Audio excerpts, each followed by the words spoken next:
साथियों 16 आने सच। जो आपने थंबनेल देखा कि जिस लोन डिफॉल्टर ने लोन रिकवरी एजेंट को निपट लिया, मैनेज कर लिया, मानो उसके लोन का सेटलमेंट हो गया।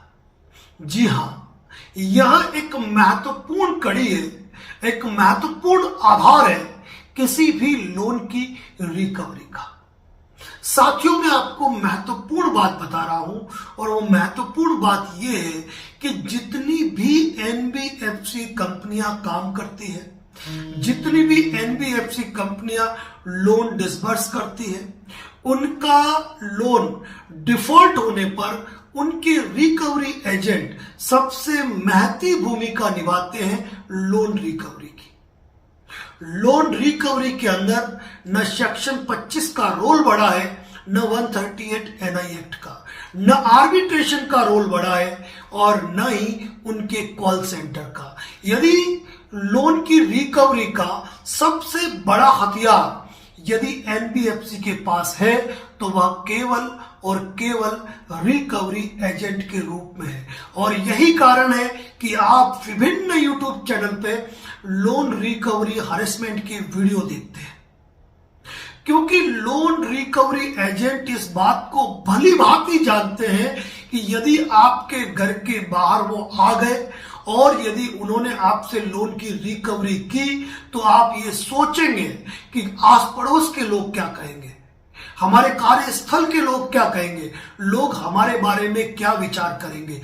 और इसी चीज का फायदा उठाते हुए वह आप पे अननेसेसरी और अनलॉफुल दबाव बनाते हैं और उस दबाव में पूरा प्रयास करते हैं कि वह आपसे रिकवरी कर पाए और उस रिकवरी पे एक अच्छा खासा कमीशन जो कि 35-40% तक हो सकता है वह रिकवरी एजेंट को मिलता है। जबकि आपको यह बात भी अच्छी तरीके से जान लेनी चाहिए कि जो रिकवरी एजेंट्स आपके पास आ रहे हैं वह रिकवरी एजेंसी के हो सकते हैं, लेकिन लगभग वह उस एनबीएफसी कंपनी के बिल्कुल भी नहीं होते हैं जिस एनबीएफसी कंपनी से आपने लोन लिया है।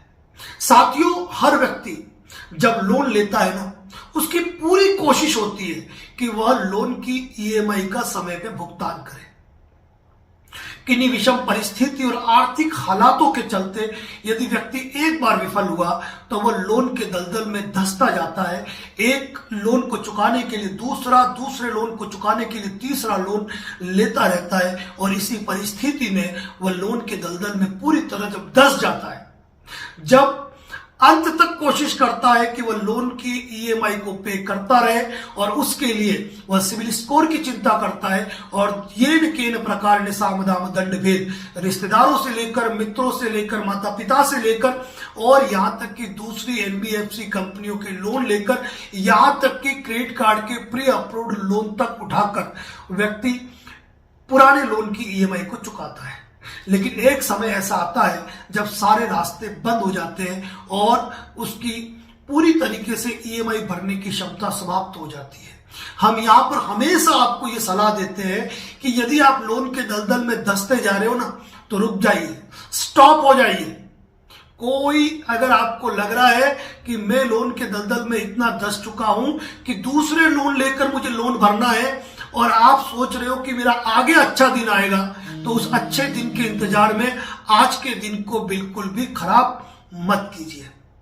यदि आप लोन की ईएमआई नहीं भर पा रहे हैं तो एक बात फिर कह रहा हूं मैं, यदि आपने रिकवरी एजेंट को निपट लिया ना तो आपके लोन औने पौने दाम 10%, 15%, 20% तक में सेटल हो जाते हैं। लेकिन यहां पर रिकवरी एजेंट को निपटने के लिए आपको अपने परिवार को भी विश्वास में लेना पड़ेगा और ये सोचने पे मजबूर होना पड़ेगा कि अब मुझे ये नहीं सोचना है कि लोग क्या कहेंगे।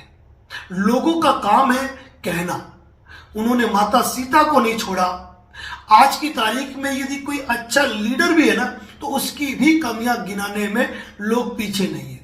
नरेंद्र मोदी को ले लो प्रधानमंत्री, या राहुल गांधी को ले लो, किसके बारे में बात नहीं की जाती है। तो आप इस चीज से परे हो जाओ कि लोग क्या कहेंगे। अगर आपने loan defaulter loan recovery agent कोई यदि आपने आड़े हाथ ले लिया तो यकीन मानना साथियों कि एनबीएफसी की जो रिकवरी की अवैध वसूली कहूंगा, अनलॉफुल कहूंगा, गैर कानूनी कृत्यों से जो वसूली की जाती है ना, उसी पे लगाम लग गई। और जब रिकवरी एजेंट किसी राशि को रिकवर नहीं कर पाता है ना, तो वहां पर जाहिर सी बात है कि लोन सेटलमेंट होगा, और वो भी कम दामों पर होगा, आपके मन चाहे अनुसार होगा, आपकी व्यवस्था के अनुसार होगा। लेकिन मैं हमेशा कहता हूं कि यदि आप लोन डिफॉल्टर होने वाले हैं या हो चुके हैं तो आपको कंपनी को एक प्रायर नोटिस भेजना चाहिए, और उस प्रायर नोटिस का कोई रिप्लाई आए तो उसका आपको रिप्लाई करना चाहिए, और एक इंटीमेशन लेटर घर पे बना के रखना चाहिए। घर वालों को खुला कह दो कि मैंने लोन लिया है, और कोई यदि आपको परेशान करने आए तो बोल देना को तो बेदखल कर दिया, हमारे कहने में नहीं है, भले आप उस घर में रह रहे हो, क्योंकि आपके कारण आपके घर वाले क्यों दुखी हो। तो इस चीज को आपको समझना है, और यहां पर आपको आड़े हाथ लेना है रिकवरी एजेंट को। यदि आपने प्रायर नोटिस दे दिया है और इंटीमेशन लेटर आप जब हाथ में दे रहे हो रिकवरी एजेंट के, और उसके बाद नाटक करे ना, तो डरने की जरूरत नहीं है, फटकारना सीखो। यदि वो तू बोले ना तो आपको 4 तू बात बोलने की ताकत रखनी चाहिए। किसी रिकवरी एजेंट की मजाल नहीं है कि आपके एरिया में आकर आपको धमका की जाए। कोई 6 फीट का मसल्स रखने वाला व्यक्ति एक साधारण व्यक्ति को डरा दे, यह संभव नहीं है। और घर की महिलाएं यदि सक्षम है ना, क्या तो झाड़ू लेकर बाहर निकल सकती है निपटने के लिए, यदि कोई बदसलूकी करता है तो साथियों मेरा कहना आपको यह है कि आपने प्रायर नोटिस दे दिया, सेक्शन 25 का डिटेल वीडियो बना हुआ है हमारे इसी चैनल पे, आप देख सकते हो। 138 उसी में कवर्ड होगा, उसमें लग जाता है एक लंबा टाइम। कंपनी के पास बचा क्या? रिकवरी एजेंट और आर्बिट्रेशन। आर्बिट्रेशन में तो जैसे ही आपको नोटिस दिया आप उसका ऑब्जेक्शन दे देते हैं। खैर ये बात अलग है कि दिवाली के त्योहारों में लोग अपने घरों में रह गए, और संडे हो, शनिवार हो, दिवाली की छुट्टी हो या भाई दूज की छुट्टी क्यों ना हो, लेकिन आर्बिट्रेटर अनलॉफुल तरीके से काम करते जा रहे हैं। अनलॉफुल तरीके से ही कहूं, अब ये आर्बिट्रेशन हरेसमेंट भी हो चुका है। लेकिन आर्बिट्रेशन के मैटर में यदि आपने प्रायर नोटिस दे दिया, रिप्लाई नोटिस कर दिया, आपने कंपनी नोटिस का जवाब दे दिया, आर्बिट्रेशन सजेशन नोटिस का जवाब दे दिया, और arbitration date of hearing notice का जवाब यदि आपने भेज दिया है, तो इनके पास रिकवरी एजेंट से बढ़कर कोई ताकत नहीं है जो इस लोन को रिकवर कर सकती है। और जब रिकवरी एजेंट आया और आपने इंटीमेशन लेटर का इस्तेमाल कर लिया ना, तो यकीन मानना उनके सारे रास्ते बंद हो जाते हैं। और ऐसी स्थिति में जब रिकवरी एजेंट राशि की रिकवरी नहीं कर पा रहा है, तो बैंक के पास सिवाय समझौता करने, सेटलमेंट करने के अलावा दूसरा कोई विकल्प नहीं होता है।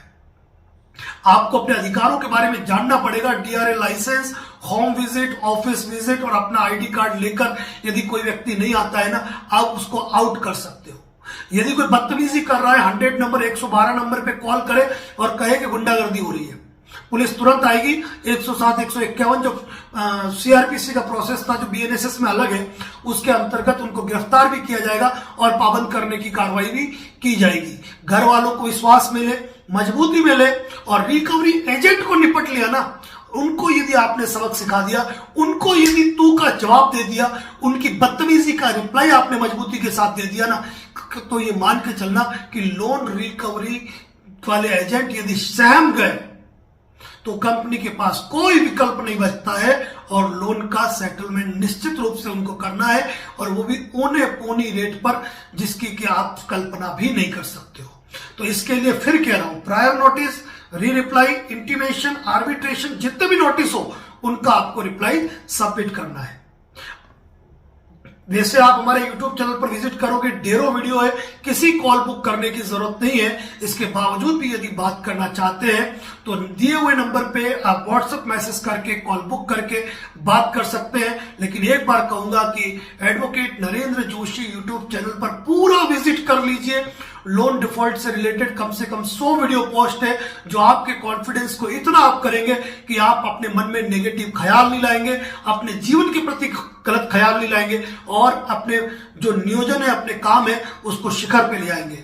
धन्यवाद। जय हिंद, जय भारत, जय मेवाड़।